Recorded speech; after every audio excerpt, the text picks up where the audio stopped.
आज उठायलाच एवढा उशीर झाला की डायरेक्ट नाश्ता स्किप करावा लागला आणि जेवणच बनवावं लागलं. मी आज भरलेलं वांगं बनवत होते, तर त्यासाठी असे मसाले घेतलेले आहेत मी.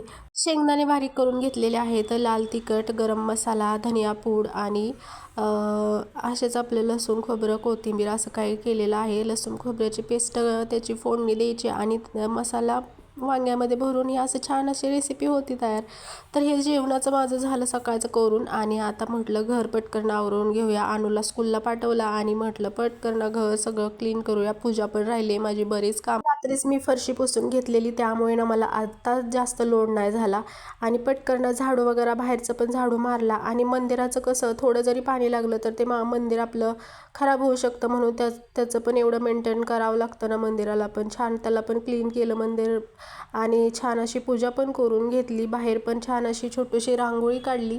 आता ही डेलीची कामं करायला तर भारी वाटतं, पण कधी कधी नको वाटतात ही कामं. पण छान अशी रांगोळी कशी आली तुम्ही कमेंट करून नक्की सांगा. बाय.